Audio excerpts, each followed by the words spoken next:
آل عمران کے جو لفظ آئے ہیں یہ اس صورت کی وجہ تسمیہ ہیں۔ سورۃ البقرہ ہم نے پڑھی تھی، اس میں جب بقرہ کا لفظ آیا تھا تو بقرہ کی وجہ تسمیہ تھی۔ اس صورت کے اندر اس آیت میں آیت نمبر 33 آل عمران، آیت نمبر 33 اس میں آنے والا جو لفظ ہے وہ آل عمران، یہ اس آیت کی وجہ تسمیہ، یعنی اس صورت کی وجہ تسمیہ، اس صورت کا نام اس آیت کے تحت رکھا گیا۔ یعنی اس آیت کے اندر جو آل عمران کے لفظ آئے ہیں، اس آل عمران کے اوپر اس پوری صورت کا نام رکھ دیا گیا۔ بے شک اللہ تعالیٰ نے چن لیا ہے آدم علیہ السلام کو، نوح علیہ السلام کو، ابراہیم، آل ابراہیم کو اور آل عمران کو۔ انبیاء کی نسل میں آنے والے جو یہ عمران تھے، جو نبیوں کی نسل میں آنے والے جو عمران تھے، یہ دو تھے۔ ایک عمران جو موسیٰ اور ہارون علیہم السلام کے والد تھے، اور دوسرے عمران جو حضرت مریم علیہ السلام کے والد تھے۔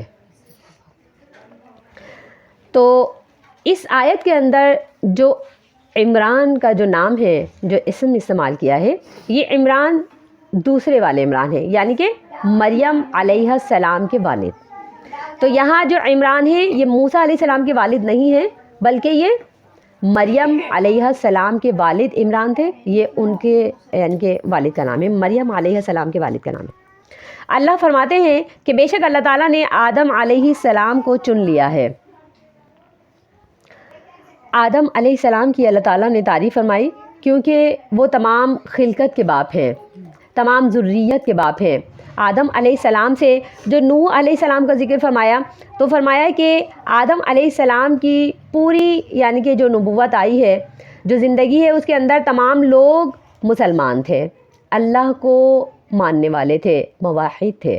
نوح علیہ السلام کو جب اللہ تعالیٰ نے مبعوث فرمایا تو اس وقت مبعوث فرمایا کہ جب لوگ بت پرستی کی طرف مائل ہو گئے تھے، لوگوں نے بت پرستی کرنی شروع کر دی تھی۔ تو نوح علیہ السلام کا جو دور نبوت ہے، اس کے اندر لوگوں نے بت پرستی کی اور انہوں نے 950 سال تبلیغ کی، اور 950 سال تبلیغ کے بعد بھی چند لوگ ہی تھے جو کہ انہوں نے اسلام قبول کیا اور انہوں نے توحید پر زندگی گزاری۔ باقی جو ان کی پوری امت تھی وہ تمام بت پرستی رہی، اور پھر ان کی ہلاکت کے لیے انہوں نے دعا کی۔ پھر اعلی ابراہیم علیہ السلام کی آل کا ذکر فرمایا۔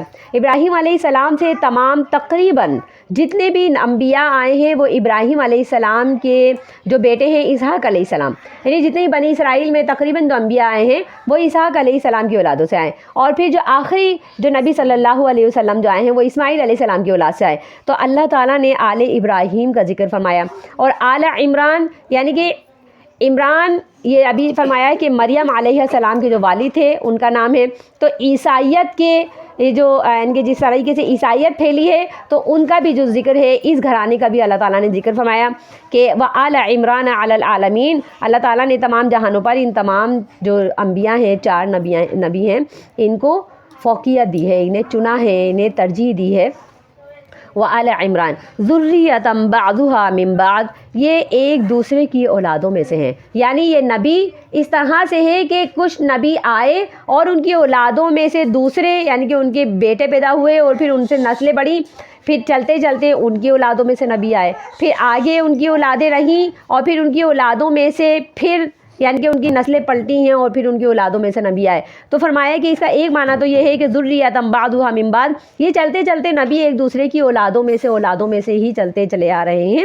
اور اس کا دوسرا معنی یہ ہے کہ ان سب کو ایک ہی ٹریک دیا گیا ہے، ایک ہی توحید اور رسالت کا مقصد دیا گیا ہے، اور اسی مقصد کو لے کر کے یہ لوگ آگے بڑھے ہیں، کیونکہ یہ نبی تھے اور ان کو ایک ہی یعنی کہ پیغام ملا، اللہ کی طرف سے توحید کا پیغام ملا، اور یہ اسی توحید کے پیغام کو لے کر کے آگے چلے ہیں۔ تو اس کا ایک معنی یہ ہے کہ ان کو ٹریک ایک ہی ملا، ذریۃ بعضها من بعض، سب کو ایک ہی مقصد ملا، اور یہ سارے نبی ایک ہی مقصد کو آگے پہنچاتے ہوئے آئے۔ واللہ سمیع علیم، اللہ تعالیٰ سننے والا اور جاننے والا ہے۔ جتنے بھی انبیاء آئے ہیں اور ان کی رسالت جس طرح بھی انہوں نے لوگوں کو پہنچائی ہے، اس پر عمل کرنے والے، اس کو پہنچانے والے، اللہ فرماتے ہیں کہ ان کی تمام جد و جہد کو سننے والا، واللہ سمیع علیم، اللہ تعالیٰ ہر مبلغ کی تبلیغ کو سننے والا ہے۔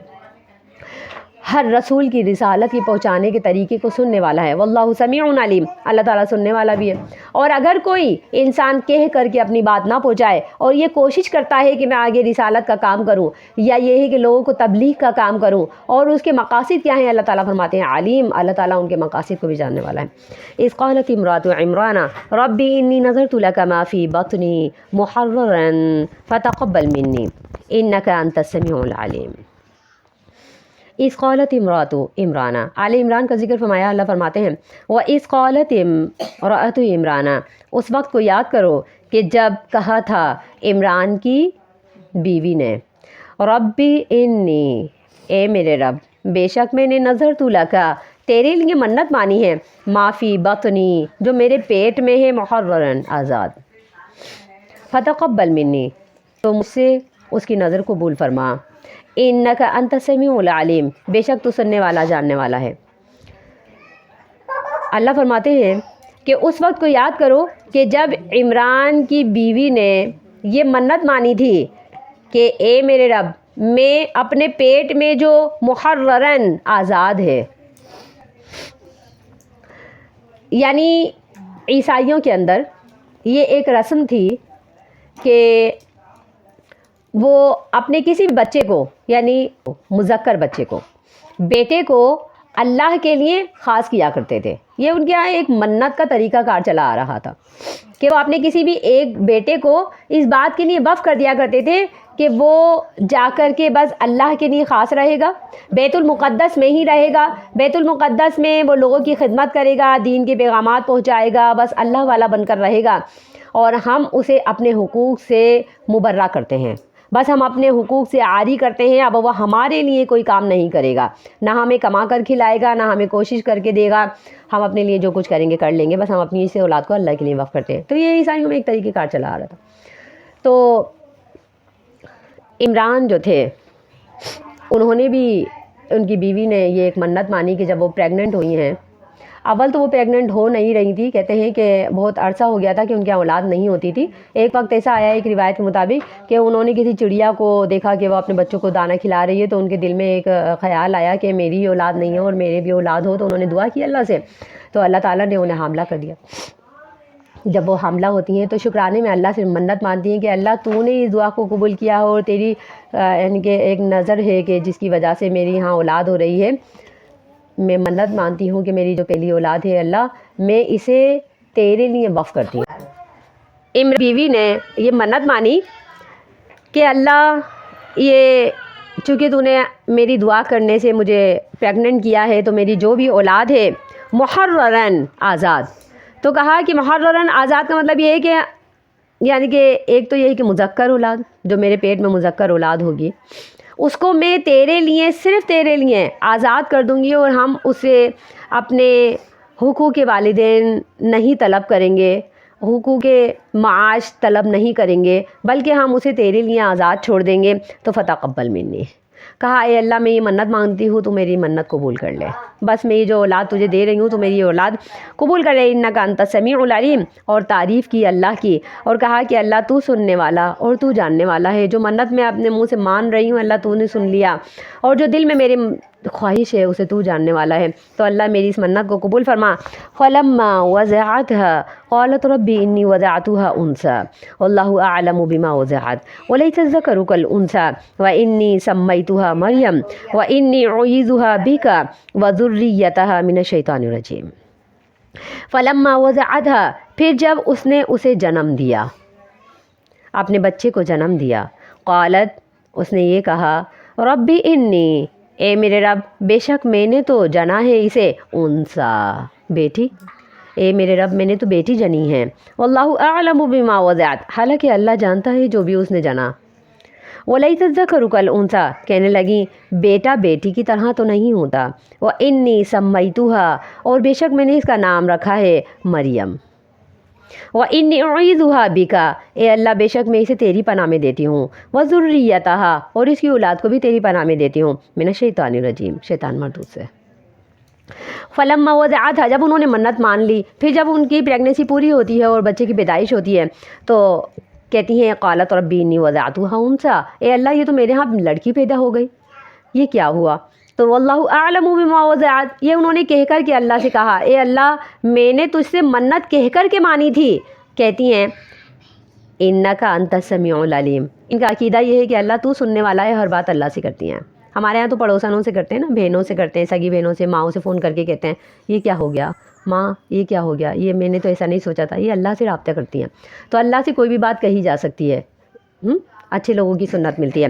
کہتی ہیں کہ ربی انی، جو بھی مانگتی ہیں، جو بھی شکوہ کرتی ہیں، جو بھی عذر پیش کرتی ہیں، جو بھی حسرت بھرتی ہیں، جو بھی آہ بھرتی ہیں، اللہ کی بندی ہیں، اللہ سے کہتی ہیں. کہتی ہیں ربی انی، اے میرے رب بے شک وضعتھا انثی، میرے ہاں تو بیٹی پیدا ہو گئی. واللہ اعلم بما وضعت، حالانکہ وہ جو بھی بات کرتی ہیں اسے اللہ پہلے سے جانتا ہے. وہ اللہ کو بتاتی ہیں لیکن اللہ تعالیٰ پہلے سے جانتا ہے کہ انہوں نے کیا پیدا کیا ہے. ولیس الذکر کالانثی، کہتی ہیں اللہ. اب ان کا یہ جو حسرت کا جملہ ہے، حسرت کرتی ہیں، کہتی ہیں کہ انی وضعتھا انثی، یہ جملہ حسرت کے لیے ہیں. انہوں نے کہا اے اللہ بیٹی پیدا ہو گئی. پھر اس کے بعد اعتذار کرتی ہیں، یعنی اللہ کے لیے عذر پیش کرتی ہیں. کہتی ہیں اللہ میں نے تو لڑکی کی منت مانگنی تھی کہ میں لڑکا تیری راہ میں دوں گی، عذر پیش کرتی ہوں کہ میں نے تو بیٹی پیدا کر دی ہے. ولیس الذکر کالانثی، اے اللہ تو جانتا ہے کہ لڑکا لڑکی کی طرح نہیں ہوتا، لڑکی لڑکے کی طرح نہیں ہوتی. اے اللہ تو جانتا ہے جتنی خدمت تیری لڑکا کر سکتا تھا، تیرے بندوں کی، مسلمان لوگوں کی، اے اللہ تیرے چاہنے والوں کی خدمت جتنی میرا بیٹا کرتا، لیس الذکر کالانثی، لڑکا اس کا مقابلہ لڑکی نہیں کر سکتی. لیکن ایک نیک عورت آج سے کئی سو سال پہلے یہ بات جانتی تھی کہ لیس الذکر کالانثی، کہ لڑکی لڑکے کی طرح نہیں ہوتی. لیکن آج کی امت محمدیہ مل کر کے یہ بات نہیں جانتی. لیس الذکر کالانثی جانتی ہے؟ آج امت محمدیہ نہیں جانتی کہ لڑکا لڑکی دونوں برابر نہیں ہوتے. یہاں پر عورت مرد سے مقابلہ کرتی ہے. عورت اپنے حقوق ماننے کے لیے ننگی ہو کر کے روڈوں پر نکل جاتی ہے، کہتی ہے مجھے ایسے ہی حقوق چاہیے کہ جیسے لڑکوں کو دیے جاتے ہیں، بالکل مردوں کی طرح سے حقوق چاہیے. آج سے کئی سو سال پہلے ایک نیک عورت، ایک صالح عورت یہ کہتی ہے اللہ سے، اور اس کے الفاظ اللہ کو اتنے پسند آتے ہیں کہ اللہ قرآن میں ثبت کر دیتا ہے. یہ قانون بن گیا، یہ ایک قاعدہ بن گیا کہ لیس الذکر کالانثی.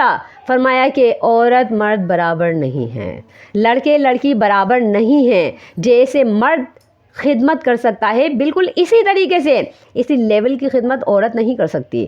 کہا کہ اے اللہ میں نے تو لڑکے کی منت مانی تھی، لڑکا جیسی تیری دین کی خدمت کرتا ہے ایسی لڑکی تو نہیں کرتی.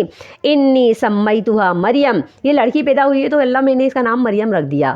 ہمارے ہاں مشورہ کرتے ہیں تو ہمارے ہاں مشورہ کرنے کے لیے، نام رکھنے کے لیے مشورہ لوگوں سے کرتے ہیں. وہ اللہ سے کہتی ہیں اے اللہ بے شک میں نے اس کا نام مریم رکھ دیا. یعنی کہ اللہ سے یہاں تلک کوئی انسان یہ کہہ سکتا ہے کہ اللہ بے شک میں نے یہ کام کر دیا. آج کل تو لوگوں کو پاگل کہیں گے نا، یہ کیا بات ہوئی، بیٹا بیٹا کونے میں بڑبڑاتا رہتا ہے، اللہ اللہ کرتا رہتا ہے. نہیں، یہ ہاتھ اٹھا کر کے اللہ سے کہنا ہے اللہ مجھے یہ چاہیے، میں نے یہ کر دیا، مجھے یہ برا لگا، مجھے یہ اچھا لگا. اٹھا کر کے ہاتھ، اللہ سے ہر بات کی جا سکتی ہے.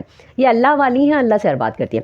یہ کہتی ہیں کہ سمیتھا مریم، میں نے اپنی بیٹی کا نام مریم رکھا ہے. علماء فرماتے ہیں یہ ولادت کے پہلے ہی دن انہوں نے یہاں جنا اور جننے کے بعد فوراً نام رکھ دیا. تو ایسا جائز ہے کہ بچہ جیسے ہی پیدا ہو اس کا نام ٹھہرا دیا جائے. پھر امام ابن قیم یہ کہتے ہیں کہ تمام روایات کو سامنے رکھ کر کے یہ اخذ کیا ہے کہ پہلے دن سے لے کر کے 7ویں دن تک یہ یعنی انسان کو ایک رعایت حاصل ہے کہ وہ اس کا نام 7ویں دن تک جب تک عقیقہ ہوتا ہے تو اس کا نام ٹھہرایا جا سکتا ہے، پہلے دن سے ٹھہرایا جا سکتا ہے. وَإِنِّي أُعِيذُهَا بِكَ وَذُرِّيَّتَهَا مِنَ الشَّيْطَانِ الرَّجِيمِ، اور یہ کہتی ہیں کہ اے اللہ بے شک میں نے اسے بھی اور اس کی اولاد کو بھی تیری حفاظت میں دے دیا ہے. علماء فرماتے ہیں کہ جب انسان اپنی عورت سے ملے اور یہ دعا کرے کہ بسم اللہ اللہم جنبنا الشیطان وجنب الشیطان ما رزقتنا، اے اللہ تیرے نام کے ساتھ اللہ تو شیطان کو ہم سے دور رکھ اور ہمیں شیطان سے دور رکھ، اور اس سے بھی جو تو ہمیں اولاد عطا کرے اسے بھی ہماری اولاد کو بھی شیطان سے دور رکھ. تو اس وقت نیک اور صالح اولاد پیدا ہوتی ہے. یہ بھی یہی کہتی ہیں کہ اے اللہ بے شک میں نے اپنی اس اولاد کو یعنی کہ مریم کو میں نے اسے بھی اللہ تیری حفاظت میں دے دیا اور اس کی اولاد کو بھی تیری حفاظت میں دے دیا شیطان مردود سے. سبحان ربک رب العزت عما یصفون وسلام علی المرسلین والحمد للہ رب العالمین.